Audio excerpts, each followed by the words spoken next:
మన స్కూల్ పరిగెత్తుకు దిగలేదు. ఎక్కిన తర్వాత క్లీనర్ కానీ అటెండెంట్ కానీ డోర్ దగ్గర అటెండెన్స్ దిగి డెస్టినేషన్ అంటే స్కూల్ పోయేంత వరకు మళ్ళీ పిల్లలు దిగలదు. ఇదేంటి ఓన్లీ పీరియడ్స్ ఎవరైతే నడుచుకుంటా పోతారో మాత్రం రోడ్డు క్రాస్ చేస్తారు కాబట్టి ఈ వచ్చినప్పుడు ఎట్టి పరిస్థితుల్లో మనం బండి స్లో చేసుకోవాలి. బోర్డులున్నా దాటున్నా బోర్డులున్నా బండి స్లో చేసుకోవాలి. ఇది చీప్రా క్రాసింగ్ అంటారు. అంటే మీరు ఇంతకుముందు ఎవరు చెప్పినారు కదా, అంటే ఇది స్ట్రేట్ లైన్ లేదు, కంటిన్యూ లైన్. అంటే ఇప్పుడు ఇక్కడ చూస్తున్నారా, యాక్చువల్గా కరువు దగ్గర వేసినాం కానీ అది స్ట్రేట్ ఉంటుంది. కంటిన్యూ ఏంది, ఓవర్టేక్ చేయాలి, చేయొద్దా? చేయొద్దు. ఈ స్కూల్ బస్ డ్రైవర్ల మీద చాలా బాధ్యత ఉంటుంది. ఎందుకంటే ఈ బస్సులో ఎంతో మంది చిన్నపిల్లలు ప్రయాణం చేసుకుంటారు.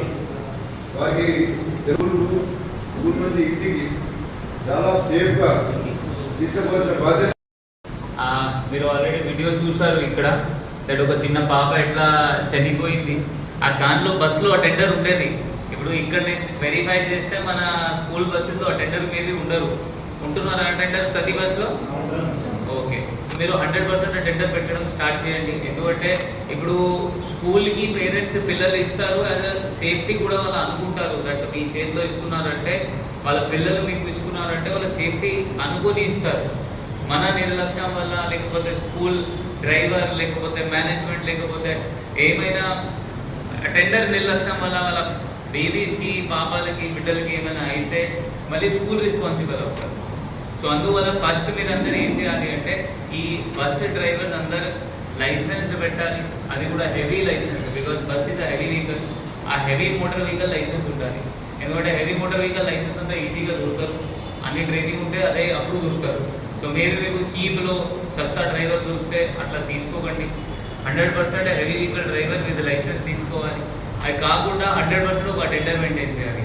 నాకు గుర్తు వస్తుంది అది ఈ జిల్లా బాధా జిల్లా, బట్ ఎక్కడైనా మనం ఒక bus driver, school bus driver పట్టుకున్నాము, అది డ్రంక్ అండ్ డ్రైవ్లో దొరికారు. ఇప్పుడు ట్రాఫిక్ ఇన్స్పెక్టర్తో మాట్లాడితే ఈ జిల్లా కాదంటున్నారు, మేబీ పాత సిరిసిల్ల జిల్లా ఉండవచ్చు. అక్కడ మనం ఒక స్కూల్ డ్రైవర్ పట్టుకున్నాము, అది తాగి ఉన్నారు, అతనికి చేస్తే లోపల పిల్లలు కూడా ఉన్నారు. సో అట్లా నిర్లక్ష్యం ఎవరు చేయకండి. ఎందుకంటే చిన్న పిల్లలు ఉంటారు, ఏమైనా యాక్సిడెంట్ ఎక్కడైనా జరగవచ్చు. మనం అందరు ఏమనుకుంటాము అంటే, నేను ఫైటర్, నాకు ఏం కాదు. డ్రైవర్స్ కూడా చాలా మంది అనుకుంటారు. నేను కూడా నా బండి నడిపినప్పుడు అదే మేబీ అనుకోవచ్చు, ఇంతకుముందు అదే అనుకోవచ్చు, నాకు ఏం